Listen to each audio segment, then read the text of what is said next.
नमस्ते र स्वागत छ तपाईहरू सबैलाई हाम्रो यो विश्लेषणात्मक प्रस्तुतिमा। पीएससी र टीएससी का साथीहरू तपाईहरू एकदम सही ठाउँमा आउनु भएको छ, किनभने आज हामी भूगोलको इतिहासलाई मात्र पढ्ने छैनौं, यसलाई एउटा ब्लकबस्टर मुभी जस्तै डिकोड गर्नेछौं।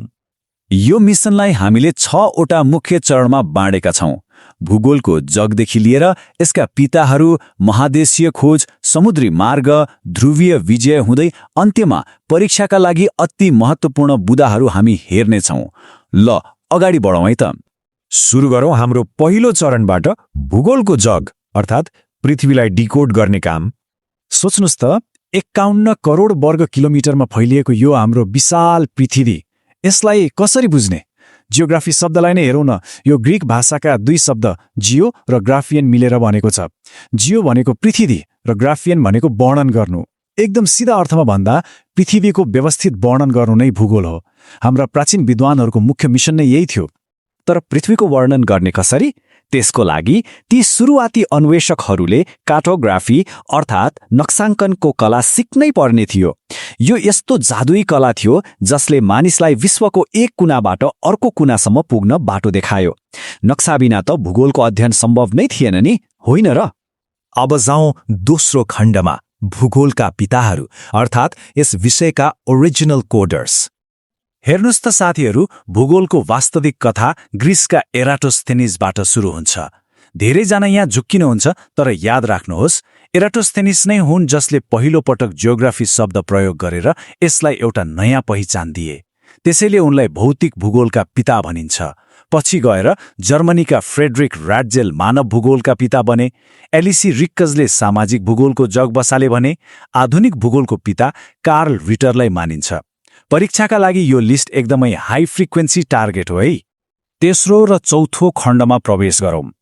अब विषयको जग बसिसकेपछि सुरु भयो महादेश र समुद्री मार्गहरूको खोजी।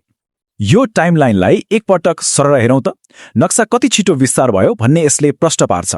सन् 1275 तिर मार्को पोलोले चीनको यात्रा गरे अनि सुरु भयो समुद्री नेभिगेसनको स्वर्णयुग।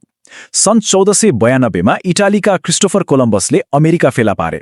सन् 1498 मा पोर्चुगलका वास्को डिगामाले भारत पत्ता लगाए भने सन् 1500 मा पोर्चुगलकै पेड्रो अल्भरेज क्याब्रलले ब्राजिलको खोज गरे। साँच्चै भन्ने हो भने यी साहसिक यात्राहरूले विश्वको नक्सा नै उथलपुथल पारिदिए। समुद्री मार्ग मात्र होइन, ती निडर अन्वेषकहरूले महादेशका खाली ठाउँहरू पनि भर्न थाले। सन् 1856 मा डेभिड लिभिङस्टोनले अफ्रिकाको विशाल क्षेत्र घुमे। उता सन् 1642 मै नेदरल्यान्डका एबेल तस्मानले न्युजिल्यान्ड पत्ता लगाइसकेका थिए भने सन् 1768 मा बेलायतका क्याप्टन जेम्स कुकले अस्ट्रेलियाको पर्दाफास गरे। यसरी बिस्तारै संसारको चित्र पूरा हुँदै गयो। अब लागौं 5औं खण्डतर्फ। भूगोलको यो डिकोडिङ अब पृथ्वीको सबैभन्दा चिसो र खतरनाक सिमानाहरू अर्थात् ध्रुवहरूतर्फ अगाडि बढ्छ। अब यहाँ ध्यान दिनुहोस्, यो रेड एक्जाम अलर्ट। टीएससी र पीएससीमा धेरै पटक आइसकेको प्रश्न, एन्टार्क्टिकामा पहिलो पटक पाइला टेक्ने व्यक्ति वास्तवमा को हुन्? यसलाई अहिल्यै आफ्नो दिमागमा लक गरिहाल्नुहोस्, किनकि यो एउटा यस्तो ट्र्याप हो जहाँ धेरै विद्यार्थीहरू फस्छन्। यसको सही उत्तर यहाँ छ। जेम्स कुक ती व्यक्ति हुन् जसले एन्टार्क्टिका महादेशलाई पहिलो पटक देखेका मात्र थिए, तर जन डेभिस ती साहसी व्यक्ति हुन् जसले त्यो बरफको महादेशमा पहिलो पटक आफ्नो बुटको डोब छोडे अर्थात् पाइला टेके। देख्नु र टेक्नु बीचको यो सानो तर क्रिटिकल फरकलाई नबिर्सिनुहोला। एन्टार्क्टिकाको कुरा गरेपछि अब कुरा गरौँ द पोलर रेस अर्थात् ध्रुवीय दौडको।